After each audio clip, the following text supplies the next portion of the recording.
Muchas gracias a ustedes por la invitación. Tengo gente amiga por ahí, así que, bueno, mando muchos saludos a toda la gente de Sunchales y a la gente de DELEC, que, bueno, me han recibido por ahí el doctor Cristian y todo el resto del equipo de técnicos. Bueno, la idea de mi charla es hablar un poquito del uso de las nuevas tecnologías y técnicas de avanzada que estamos realizando en Uruguay y principalmente en el centro donde yo trabajo, que es la Clínica COR.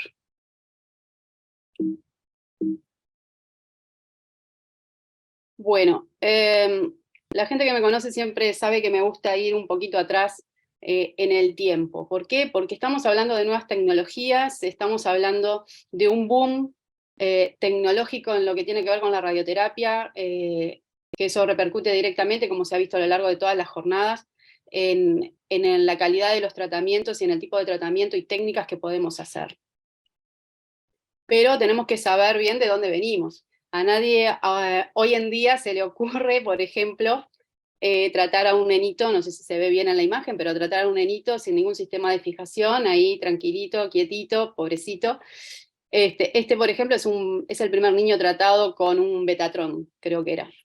Y a nadie se le ocurre tampoco estar dentro de la unidad de tratamiento, ¿verdad? Cuando escuchaba a Cristian, me venía en la memoria mis épocas de trabajar con cobalto. Yo creo que más allá de las nuevas tecnologías de ahora, como yo siempre digo, hay que saber de dónde venimos y hay que saber el origen y hay que saber qué era lo que hacíamos y cómo lo hacíamos y por qué lo hacíamos en aquella época. En aquella época, en la época del cobalto, nosotros no teníamos sistemas de imagen en nuestros equipos, no teníamos sistemas de planificación, por lo tanto los cálculos tenían que ser a mano. Eh, Teníamos que en aquella época tomar, si Cristian se debe acordar, el contorno del paciente con un alambre de estaño y trasladarlo a una hoja, y a partir de ahí ingresar con las plantillas que teníamos de las isodosis a diferentes profundidades y para los diferentes tamaños de campo, y hacer todo ese trabajo a mano. Obviamente que hacíamos cálculos que eran más que nada básicos, porque bueno, no tenemos todos los software que tenemos ahora hoy en día. O si no, los cálculos manuales haciéndolo también a través de las tablas con PDD, el porcentaje de dosis en profundidad. Todo eso que vivimos en aquella época nos ha servido para ver cómo ha ido evolucionando y hacia dónde va la radioterapia de hoy en día. Los equipos han seguido evolucionando, como decíamos, y bueno, y pasamos a lo que tiene que ver con los aceleradores. Esperen un momentito.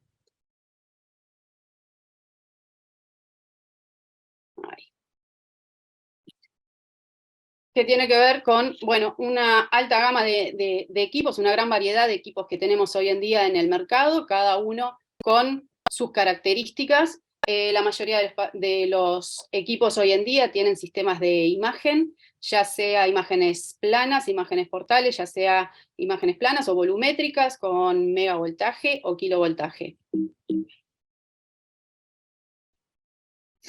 Como pueden ver, también con diferentes tipos de energías, ya sea fotones, electrones, protones, e inclusive algunos tienen sistemas de imágenes con resonancia y con cobalto.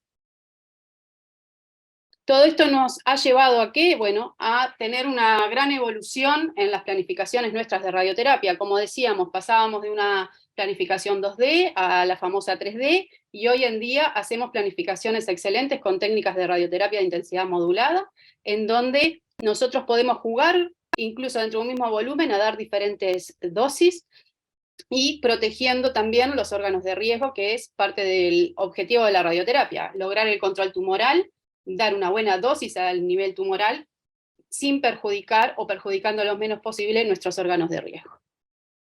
O también nos permiten hacer tratamientos súper dirigidos, como es el caso de las radiocirugías, tanto cerebral como extracerebral, en donde entregamos una dosis muy alta de radiación en un volumen muy pequeñito. Y como pueden ver bien, acá, concentrando la dosis pretendida por el médico y protegiendo, porque aquí, a esta distancia, ya la dosis de radiación baja enormemente. Después más adelante lo vamos a ver, pero a esta altura, más o menos por donde está el cursor, la dosis baja a 20 grados, o sea que tienen una rápida caída de dosis.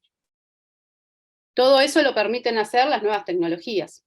Y esas nuevas tecnologías, todo ese cambio viene de la mano de los sistemas de imágenes que han venido adquiriendo nuestros equipos y nuestro software de planificación. Entonces, todo esto que hace, todo este avance tecnológico, ¿qué es lo que, en qué nos repercute, en qué nos ayuda a poder ofrecerle a nuestros pacientes una radioterapia de precisión, a ofrecerle a nuestros pacientes tratamientos de calidad, a lograr ese objetivo de la radioterapia que, como decíamos, es lograr el control tumoral? Si nosotros no tenemos control tumoral, no curamos a nadie. Nosotros necesitamos controlar el tumor. También optimizamos tratamientos, y esto es fundamental, individualizamos tratamientos. Todos los pacientes tienen un tratamiento de radioterapia individualizado. Yo creo que la radioterapia es una de las especialidades que más individualiza tratamientos.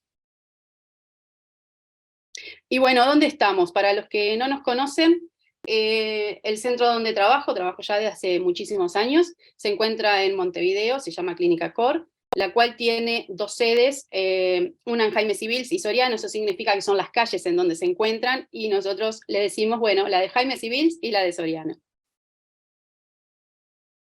Esta clínica lleva más de 35 años dedicándose a la oncología radioterápica, y en la imagen superior de la izquierda se encuentran los socios fundadores, y todos ellos han sido mis mentores en mi formación, que ya se los voy a presentar porque algunos los deben de conocer.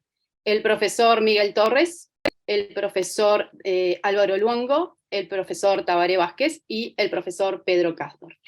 El resto de la gente que ven en el resto de la imagen, bueno, forma parte de todo el equipo de trabajo.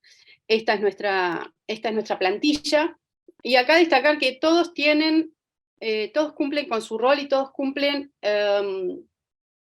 se dedican a la atención del paciente, desde el auxiliar de limpieza, hasta la persona que está en mantenimiento, hasta la secretaria, hasta el recepcionista, hasta los técnicos y el resto del equipo médico. Acá todos son importantes en la atención del paciente. Por eso Cristian decía que bueno, que los pacientes van alegres, van esto, porque todo tiene que ver, es un todo. Es un trabajo en equipo, cada uno respetando su función, pero es un trabajo en equipo. Después los pacientes llegan y bueno, nos regalan muchas cositas ricas, y bueno, vamos perdiendo la línea a medida que pasan los años, porque cada vez nos regalan más y siempre cosas caseras. Esto es parte del equipamiento que tenemos hoy en día en la clínica. Contarles también que tenemos diferentes sistemas de fijación y 2 tomógrafos dedicados para la planificación, para las tomografías de planificación de nuestro centro. Y también contamos con diferentes sistemas para realizar COA específico y todas las dosimetrías necesarias. Con respecto a las técnicas de avanzada, ¿qué es lo que hacemos en la clínica? Bueno, hacemos radiocirugía cerebral, tanto para tumores benignos como malignos, radiocirugía extracerebral o SBRT, realizamos radioterapia de intensidad modulada, realizamos arcoterapia volumétrica, y con los equipos que tenemos podemos ofrecer radioterapia guiada por la imagen, que era un poco más de lo que venían diciendo los ponentes anteriores. Nosotros ahora vemos lo que estamos haciendo. También realizamos IMRT de cráneo con protección de hipocampo. Tenemos también braquiterapia de alta tasa, 3D, porque planificamos bajo tomografía. También hacemos 3D, por supuesto. Pero hablando de técnicas de avanzada, estas son las que más quería destacar hoy en día. Contarles un poquito que, en los últimos 3 años hemos tratado 169 pacientes con radiocirugía cerebral, de los cuales cerca del 80% corresponden a tumores malignos y cerca de un 22% a tumores benignos. Los tumores benignos los recibimos menos, son los que menos nos derivan. Dentro de los tumores benignos, los que más recibimos son neurinomas del acústico y meningiomas. Esto es simplemente una imagen. Como hace calor por acá, por Uruguay, van a ver varias imágenes de nuestras costas. A ver si los incentivamos para que vengan para el verano. Bueno, les voy a contar algunos casos clínicos para, bueno, compartir un poco la experiencia que hemos tenido. Este caso es un paciente de 59 años, portador de un neurinoma del acústico, que fue diagnosticado en el 2016. Tenía un componente, como pueden ver a la imagen, tanto intra como extracanalicular, y en este paciente se le descartó la cirugía. El tratamiento lo hicimos en el año 2016. En ese año, este paciente no entra en la estadística que estábamos viendo anteriormente. Este paciente le hicimos la radiocirugía con sistema de conos. Nosotros tuvimos una etapa anterior a la de ahora que, bueno, hacíamos radiocirugía con conos y cuando era dosis única utilizábamos el marco estereotáxico y cuando era fraccionada utilizábamos la máscara.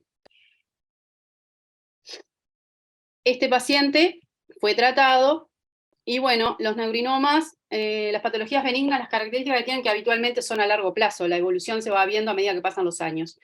Este paciente en el año 2018 se puede ver en la imagen de la izquierda ya un componente de necrosis, y en este año, lo controlamos ahora en septiembre de este año, a 6 años del procedimiento de radiocirugía, se nota claramente la regresión del tumor. Todavía hay, pero bueno, la lesión está mucho mejor, es totalmente evidente la respuesta que ha tenido. Tuvo una mejoría tanto clínica como una respuesta imagenológica a este paciente. ¿Qué pasa con los meningiomas? Hemos tenido meningiomas, que es el segundo tumor benigno que más nos han enviado, siempre basándonos en la bibliografía, como para hacer un poco de resumen. Bueno, recordemos que las recomendaciones de radiocirugía para meningiomas está dado principalmente para aquellas lesiones profundas o inoperables, o aquellas que han tenido resecciones parciales o recaídas. Las dosis, bueno, rondan en el entorno de los 12 a 15 Gray, y en aquellos pacientes en donde el tumor es mucho mayor de 3 centímetros o está, como dice ahí, muy pegadito a estructuras críticas, preferimos hacer tratamiento fraccionado de 25 Gray en 5 fracciones.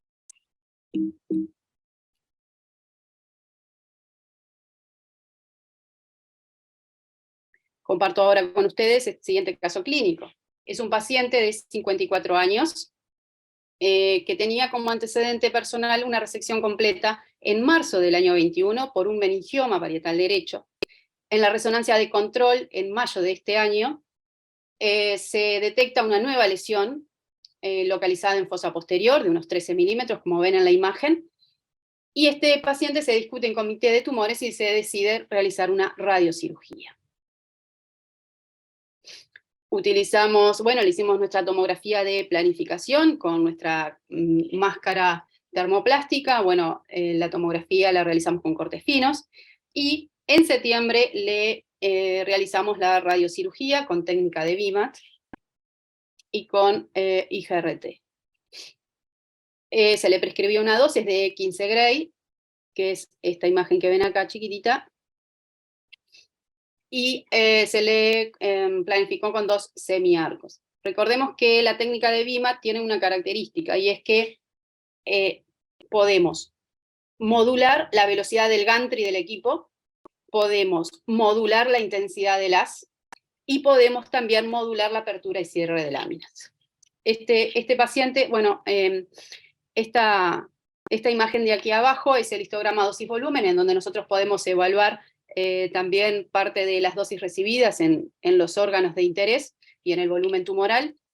Como pueden ver, los órganos de riesgo en realidad estaban lejos de todos lados, entonces, bueno, el histograma nos quedó bárbaro, estaban lejos de poder provocar alguna complicación. El tratamiento se hizo con excelente tolerancia, y bueno, el paciente al día de hoy está en controles, lo tratamos hace poquitos meses, lo vimos hace unas 3-4 semanas, y bueno, el paciente estuvo con cefaleas, y bueno, después del tratamiento dice que, bueno, que ahora está mucho mejor y que no tiene cefaleas. O sea que eso es bueno. ¿Qué pasa cuando tenemos metástasis encefálicas? Si nosotros hacemos un reconto o miramos un poco hacia atrás, cuando los pacientes nos venían con metástasis encefálicas, llegamos a hacer en una época, y con cobalto e incluso con aceleradores, llegamos a dar hasta una dosis que ahí Cristian me puede corregir, pero llegamos a hacer dosis hasta cerca de 50 Gray a nivel del encéfalo, en una época muy lejana, ¿no?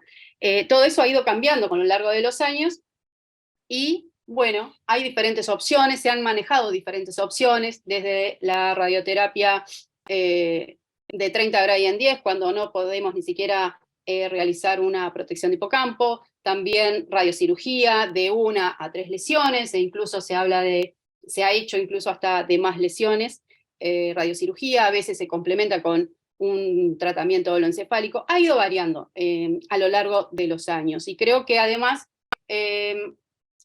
hay que, como decía yo, ¿no? Como decíamos antes, hay que individualizar los tratamientos. Entonces, ahora les voy a mostrar un caso que es bastante particular. Esta paciente, esperen que se me fue, acá, perdonen, porque no me anda para poner pantalla completa y lo tengo que manejar de este lado.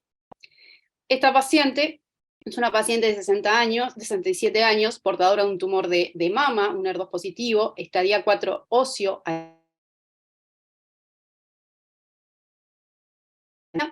y en enero del 22 se le diagnostica un secundarismo encefálico múltiple. Se decide en aquel momento por el equipo médico recibir tratamiento sistémico, y recibió tucatinib más trastuzumab, además de docetaxel y capecitabine, si mal no recuerdo.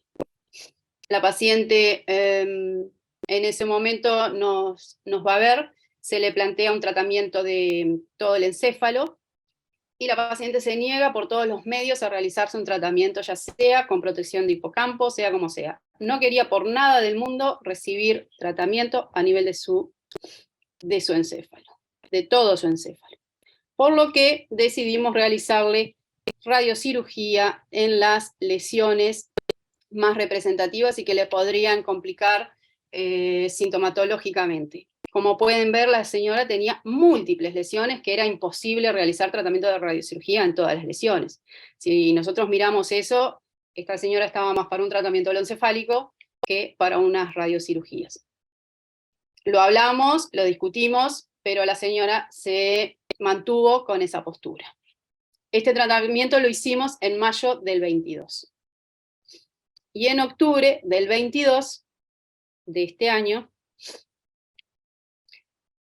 esa era la imagen previa y esa es la imagen de ahora.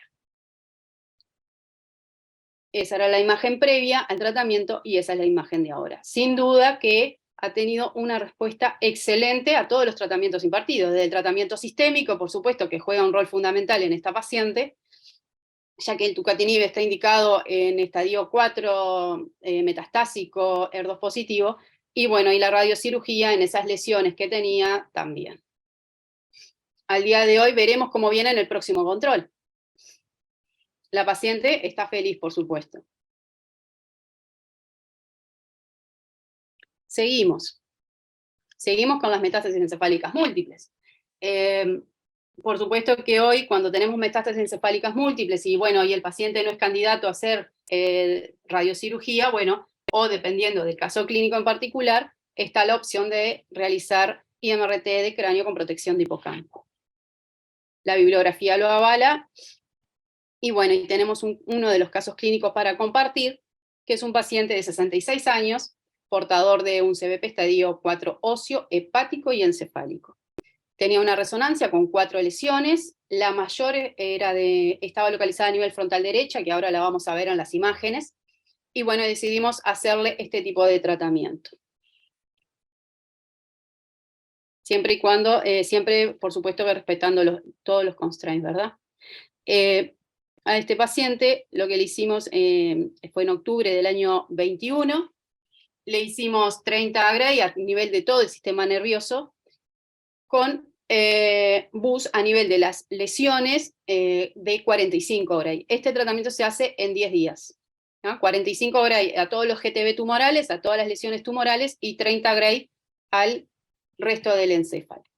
Por supuesto que cada vez que nosotros hacemos estos tratamientos, le hacemos nuestra imagen tomográfica. Siempre hacemos una imagen portal para para el primer posicionamiento, y después le hacemos el Convin CT. Y una vez que está hecho todo eso, hacemos las correcciones pertinentes, y una vez que está todo pronto, irradiamos. Esto fue en octubre. Tuvo otro estudio de resonancia entre medio, y este fue en mayo de este año. Como pueden ver, las lesiones desaparecieron totalmente, una gran respuesta realmente a la radiocirugía, y esa era la lesión de mayor tamaño, miren del tamaño que quedó. Este paciente posteriormente se somete a cirugía de esa lesión restante, y la anatomía patológica nos da que había un 100% de necrosis. Eso significa que tuvo una gran respuesta al tratamiento radioquirúrgico. Este paciente después, en un control posterior de septiembre o octubre, no recuerdo bien, le había aparecido una nueva lesión encefálica, que, bueno, corroboramos que no haya sido en la zona que estuviera próxima al hipocampo, para asegurarnos de que no haya sido subdosada, pero no, estaba más lejos, y le hicimos radiocirugía nuevamente, y bueno, estamos a la espera del próximo control. Dijimos que, bueno, que nos dedicamos también a hacer radiocirugía extracerebral. Las indicaciones de radiocirugía extracerebral cada vez se van ampliando muchos más. Yo puse ahí una lista, posiblemente me haya olvidado de algunas. En principio lo que no hemos hecho aún en la clínica es a nivel ginecológico ni cardíaca. Pero después el resto hemos hecho de todas las localizaciones, y tenemos un número importante de reirradiaciones, sobre todo a nivel de próstata, que, bueno, estamos analizando, tenemos alrededor de 43 pacientes. Y bueno, estamos en el momento bueno, esperemos publicar dentro de poquito. Pero venimos en principio los titulares son de que venimos con un buen control y con muy baja toxicidad, cosa que también es buena. Una de las localizaciones preferidas para el CBRT es, bueno, el pulmón. Sabemos que en aquellos pacientes portadores de cáncer de pulmón, en estadios tempranos, T1, T2, médicamente inoperables, el gol estándar hoy en día es hacer radiocirugía. Sabemos que el control local de la radiocirugía a nivel pulmonar en este tipo de estadios es mayor al 90%, muy similar a las series quirúrgicas.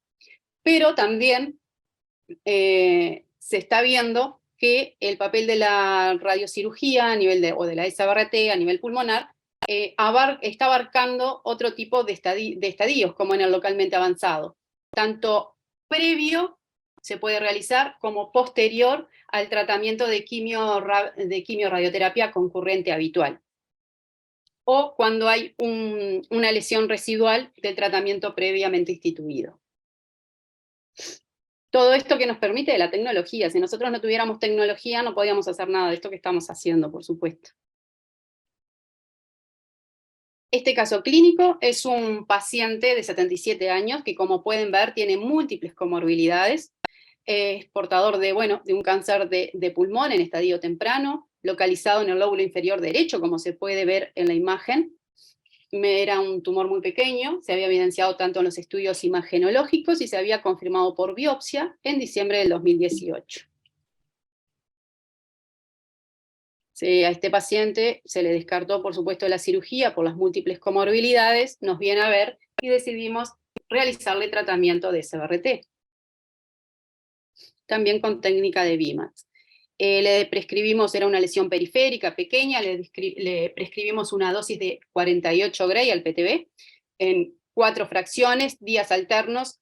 Nosotros habitualmente los tratamientos de radiocirugía extracerebral los hacemos en días alternos. Como pueden ver acá, esta era la imagen que habíamos visto al inicio. Como pueden ver acá, esta es la dosis de 20 Gray, o sea que bajó a la mitad, en muy pocos milímetros. Se le planificaron a este paciente dos semiarcos para proteger de este otro lado el pulmón contralateral. Se respetaron, por supuesto, que los constraints de dosis, basándonos en el protocolo de RTOG 0915. Doctora, le quedarían unos 5 minutos de presentación, aproximadamente. Ya, nada más, y recién empecé. Era media hora, a mí me lo dieron tarde. Me dieron tarde, me dieron más tarde la Nos palabra. pasó. Además me lo había controlado. Ah, bien, Bueno, bien. Esperamos, sí. vamos más rápido. Vamos más rapidito, ya estoy por terminar igual. Esta, por ejemplo, es la imagen esta es la imagen de Convincity para que lo vean, que, bueno, está perfectamente posicionado el paciente.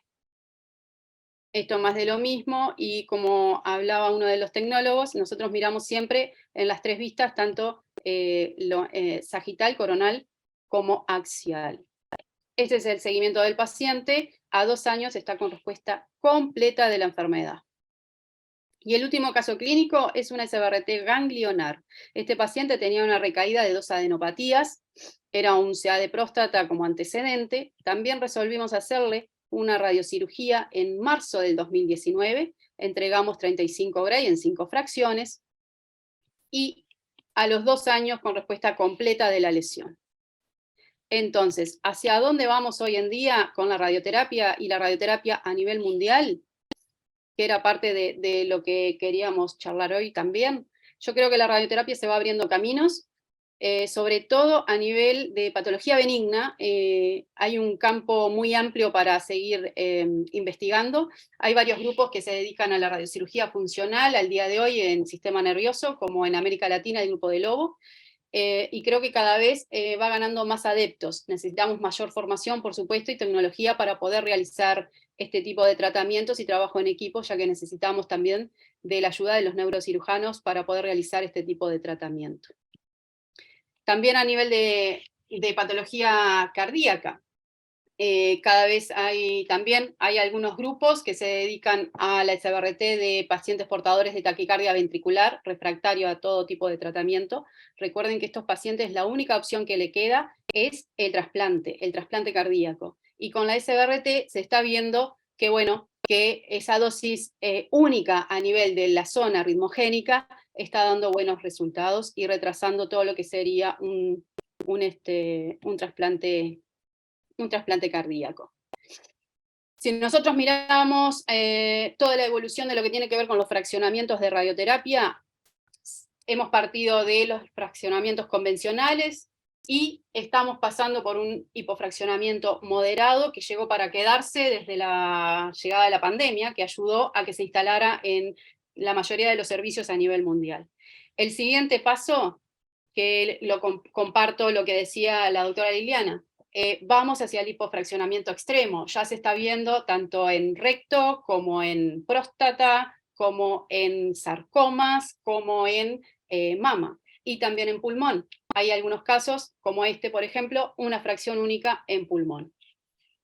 O sea que la radioterapia en realidad, como decíamos, va ganando en indicaciones, y todo esto del avance tecnológico hace que, bueno, podamos ofrecer una radioterapia más eficaz, efectiva y segura, y esto va de la mano de la inteligencia artificial, ya que nos ayuda a automatizar procesos, a ahorrar tiempos y a brindar tratamientos de calidad también. Y bueno, no mucho más que eso, y lo hice en 5 minutos casi, 7 capaz. Muchas gracias.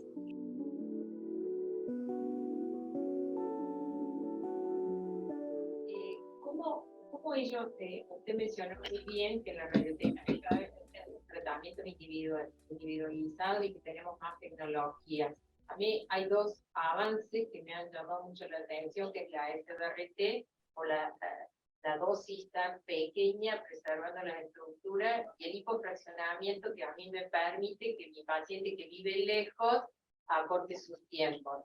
¿Cómo hacen los oncólogos para decidir estas tecnologías modernas? ¿Los discuten en un equipo multidisciplinario? ¿Se hace una reunión? ¿Cómo hace el oncólogo para elegir? Porque yo me veo como en una especie de encrucijada o de brete, que a veces yo hago una indicación y a veces me es frenada por un auditor, por ejemplo. Yo sé que va a ser mejor, pero no, una cuestión de costos a veces no se puede. Y por otro punto, me parece que si la tecnología de la radioterapia ha avanzado tanto, yo tengo que hacer una derivación a radioterapia. Yo tengo que conocer como oncóloga la indicación, pero no puedo indicar la técnica. Me parece que esto tiene que quedar en manos o del radioterapeuta o del equipo multidisciplinario, porque es como a mí que me deriva del cirujano, con qué droga tengo que utilizar. No sé si mi cuestionamiento o mi visión desde el consultorio me puede ayudar un poco, doctora, cómo hacen ustedes en Uruguay. ¿Alcanzó a escuchar? Sí, ahí va. Sí, escuché un poco medio cortado, pero creo que sí. Bueno, mira, las indicaciones para elegir una técnica de tratamiento X, sin duda que se hace en equipo multidisciplinario, pero el que tiene la última palabra es el equipo de oncólogos radioterapeutas. ¿tá? Y siempre va a depender del caso clínico. Nosotros te podemos decir, por ejemplo, bueno, sí, mándame ese paciente porque este paciente le voy a poder hacer, no sé, un hipofraccionamiento extremo, ponele, por decirte algo. Y de repente yo veo al paciente, le hago la tomografía, le hago la planificación y veo que de repente no es candidato para ese hipofraccionamiento extremo como yo pensaba, por ejemplo. ¿tá? Esas cosas pasan. Acá lo que tenemos que hacer nosotros los oncólogos radioterápicos es difundir también nuestras técnicas y dar a conocer qué es lo que hacemos. A ver, cada uno con su especialidad. Yo, por ejemplo, de oncología médica, de todo lo que tiene que ver con los tratamientos sistémicos y todas las nuevas terapias, bueno, yo no las sé. Yo, por ejemplo, le digo al paciente, bueno, vaya al oncólogo médico que él le va a explicar cómo se lo va a hacer, qué le va a dar y cuánto tiempo va a durar. Con la radioterapia pasa lo mismo. Nosotros a veces recibimos pacientes que el oncólogo médico le dice, bueno, sí, van a ser tantos días de tratamiento, y de repente llega a nosotros en la consulta y le decimos, no, mire, van a ser 10 días de tratamiento. No, pero ¿cómo puede ser si a mí el oncólogo médico me dijo que eran 25 días? No, señor, mire, así no es. Y a veces eso, incluso hasta rispideces o sea, porque le tenés que cambiar el chip al paciente que de repente a veces viene con una información que no es del todo la correcta o la que aplica para el paciente en particular. Yo creo que todo eso se soluciona sí, se soluciona difundiendo y haciendo comités multidisciplinarios, en donde todos damos a conocer lo que hacemos, con los pros, los contras y demás. Acá en Uruguay con las técnicas de avanzada hay todo un tema. Nosotros tenemos un Sistema Nacional Integral de Salud, en donde tenemos tanto lugares públicos como privados. Las instituciones privadas, por ejemplo, tienen una canasta básica de prestaciones que están obligadas por ley a ofrecerles al paciente. El tema que dentro de esas de esa canasta básica, por ejemplo, lo que tenemos de tecnología de avanzada habilitada es la radiocirugía cerebral. Todo lo que tiene que ver con IMRT, con SBRT, no lo autorizan. Entonces es todo un tema porque el paciente tiene que hacer frente a ese costo por lo general. Los seguros privados, creo que hasta donde sé, yo de la parte administrativa mucho no estoy relacionada. Hay algunos seguros privados que sí, que cubren todas las necesidades, todo lo que le querramos hacer al paciente, pero todo lo que tiene que ver con el Sistema Nacional Integral de Salud, esas técnicas de avanzada no las cubren. Entonces es todo un tema también cuando queremos aplicar algo de eso. ¿Puedo hacer una pregunta? No sé si alguno... Sí, sí. ¿Sobre esto? Sí. No, pregunto usted.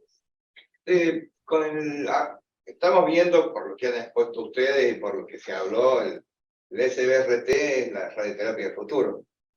Hay tumores que son para ese tipo de tratamiento, pero existe un protocolo puro y exclusivamente para algunos tipos de tumores y o de pacientes. O sea, este paciente sí es para SBRT, este paciente no. Este paciente sí es para IMRT o este no.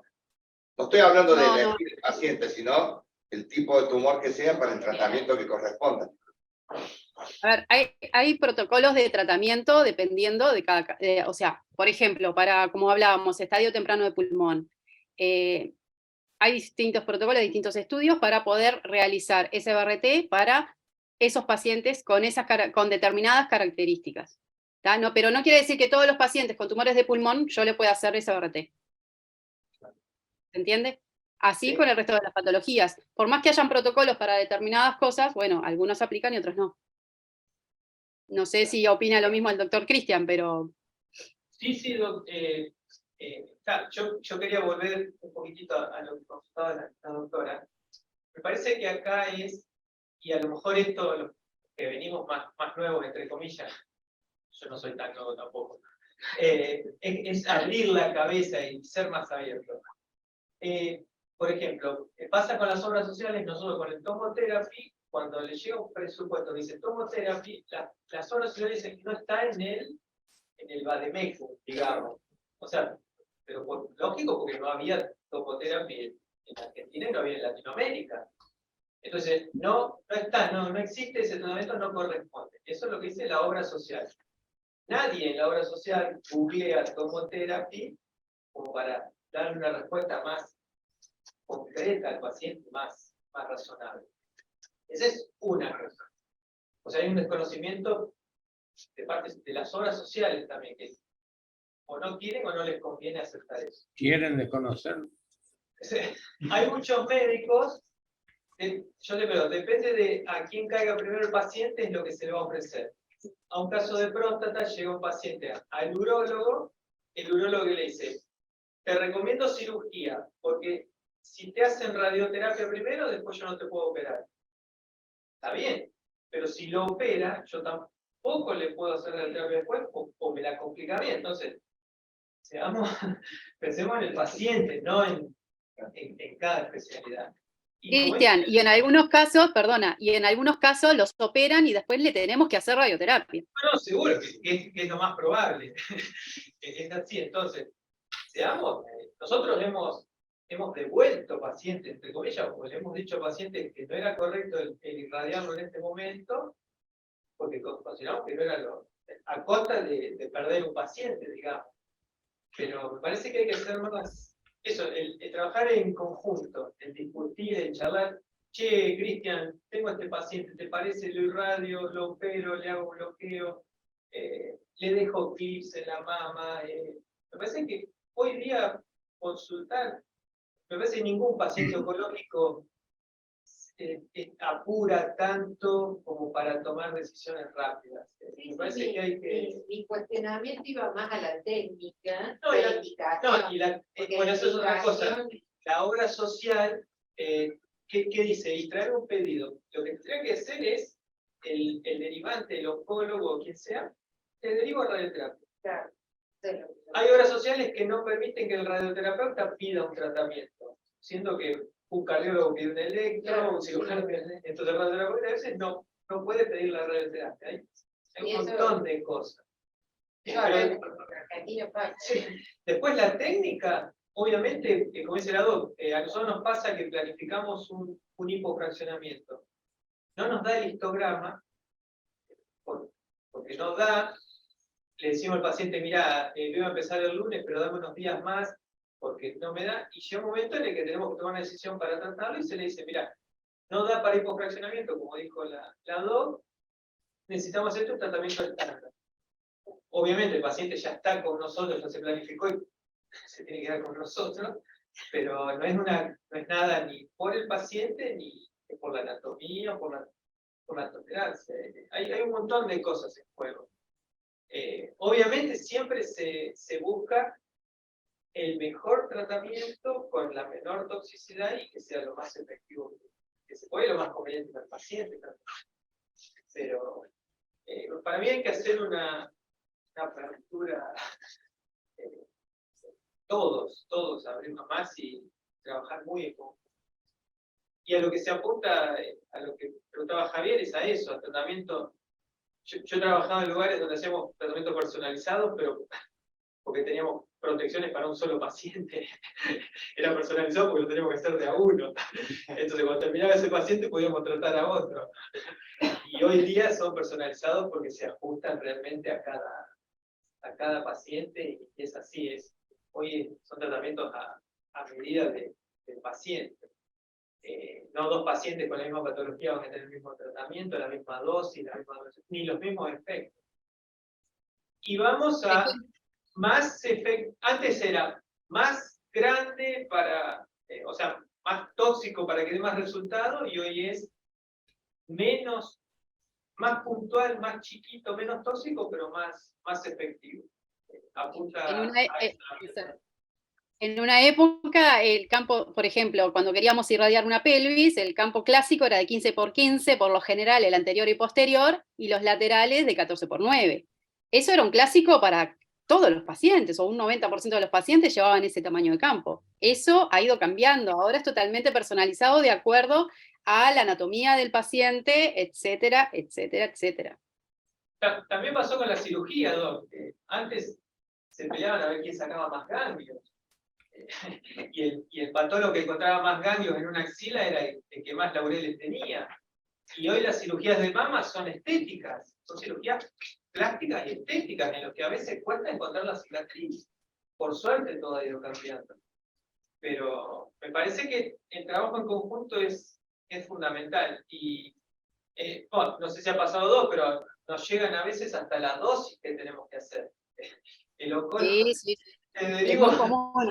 5.000 en Y después mama. hay que hablar con el paciente y convencerlo, y decirle, pero mire que nosotros somos los oncólogos radioterápicos. Pero bueno, es cuestión de. Está bien que el oncólogo sepa esto, pero me parece que es cuestión de coordinar los tratamientos y uno queda mejor. Y que el paciente, uno le diga, sí, ya me habló tu médico, ya nos pusimos de acuerdo, es no sé, un bálsamo, es aliviarle un montón de problemas. A eso apuntamos, me parece. Sí, tal cual. ¿Puedo hacer un aporte? Sí, por supuesto. Aquí en Bolivia, el Estado solo permitía el 3D, ¿sí? Entonces, como teníamos siempre tumores voluminosos, cabeza y cuello, o tumores de cuello uterino, bulkis, entonces con las dosis para 3D nos quedábamos cortos, había que hacer escalada de ganglios hasta dosis equivalente de 60, y no se podía. ¿Y cómo se hizo? Pues ir a las autoridades a sensibilizar de las nuevas tecnologías, explicarles qué era la técnica avanzada y qué ganancia teníamos, ¿no? Y a las autoridades les interesa el costo, ¿no? El costo, sabemos que la técnica avanzada es más costosa, pero ¿qué es lo positivo que ahí impactó en ellos, creo yo? Que podíamos atender más pacientes. En vez de tenerte, pues yo 30 días, 33, 40 días, pues tú lo podías hacer en 20 días o más corto, en 15, en 5, en 1, dependiendo de la patología. Y la toxicidad, les explicamos, un paciente, por ejemplo, de cabeza y cuello, cuando tú lo irradies con 3D, la toxicidad es severa, te limitas mucho. Y les explicamos que si la toxicidad es severa, el Estado invierte más en todo lo que es la recuperación. Entonces se van sumando los costos y resulta que de alguna manera vas ganando, ¿no? Por más que cueste un poco más o mucho más la técnica avanzada. Hoy en día debe ser hace unos 5 meses ya el Estado, el país o el gobierno ha abierto ya técnicas avanzadas, el radiooncólogo, en mi caso que a veces cuando ya sobrepaso derivo, tengo que derivar con la técnica que yo quiero, solo el radiooncólogo deriva con esa posibilidad, el oncólogo clínico por supuesto no desconoce, y todavía nos está costando mucho interactuar con los profesionales, ¿no? ¿Qué es la técnica avanzada? Los urólogos es muy complejo hablar con ellos, explicarles que tú puedes hacer un tratamiento menos tóxico, guiada por imagen, etcétera.